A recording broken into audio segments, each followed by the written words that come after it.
dit, est-ce que tu pourrais nous éclairer toujours sur la partie un peu financement de son activité, que ce soit l'import, l'export ou différents projets de développement d'une entreprise? Est-ce que tu penses que le Bitcoin ou le stablecoin peut nous aider à simplifier certains cas?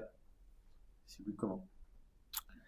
Alors, que ce soit Bitcoin ou les stablecoins, ce sont des solutions de règlement. Par contre, tout ce qui est lettre de crédit et tout ça, c'est du financement. Donc, on est dans des mécanismes qui sont complètement différents. Le financement, ça va être plus ou moins complexe. Ça a fait appel à des assurances et pas mal de choses. Aujourd'hui, à ma connaissance, sur la blockchain, ce ne sont pas des choses qui sont en place. Quoiqu'on pourrait théoriquement le faire avec des smart contracts, parce que euh, c'est aussi l'un de leurs avantages, c'est qu'ils permettent, si des conditions sont remplies, d'exécuter une transaction. Donc, on pourrait imaginer des solutions où on pourrait déployer ça là-dessus, mais à ma connaissance, ce n'est pas le cas. Mais en tout cas, là où Bitcoin et les stablecoins aident, c'est comme l'anecdote qu'a cité Mehdi, c'est vraiment sur le côté règlement, rapide et à moindre frais. Donc, et ça concerne tout type d'entreprise. En réalité, le point de départ de tout ça, c'est déjà de faire un audit de ces flux. Donc, de se dire, si on est une entreprise, par exemple, qui a des opérations à l'étranger, identifier quels sont les corridors les plus pénibles, où est-ce qu'on on perd de l'argent et du temps. Parce que typiquement, une entreprise qui échange de l'argent avec la Belgique ou le Luxembourg, clairement, on peut se passer en fait on peut se passer de la blockchain parce que les virements SEPA sont simples et rapides.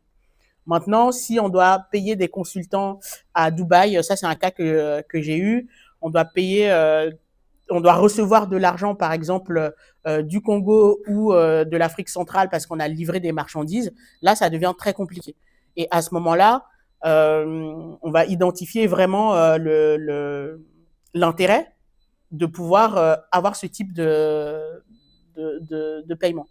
Donc c'est sur ce point-là qu'une entreprise qui fait de l'import-export peut avoir un avantage concurrentiel et même opérationnel à utiliser Bitcoin ou les stablecoins, parce que de l'argent immobilisé dans une entreprise, comme le disait Mehdi, en fait, c'est une opération qui est bloquée. Donc, imaginez une entreprise, en fait, qui est sur... là, je prends aussi un cas que j'ai eu. C'est une entreprise, justement, le dirigeant, pour lui, il concevait pas forcément pourquoi, en quoi les crypto-monnaies pouvaient l'aider, parce que c'est une entreprise qui fait du portage salarial.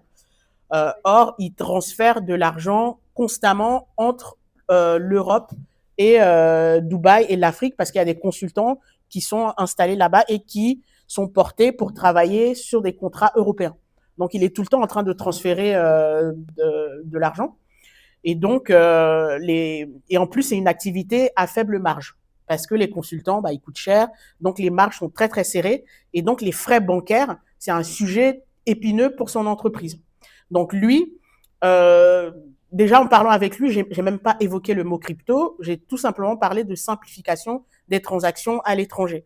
Et là, ça a capté son attention parce qu'il y a un vrai enjeu pour son entreprise. En plus, il est en train d'essayer de s'étendre sur plusieurs pays.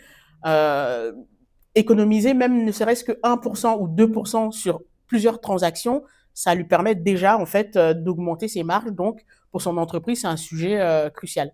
Donc, c'est là qu'on a vraiment on va dire un avantage pour une entreprise qui commence à se poser ces questions-là et se dire, bah, on peut l'intégrer dans les processus de paiement.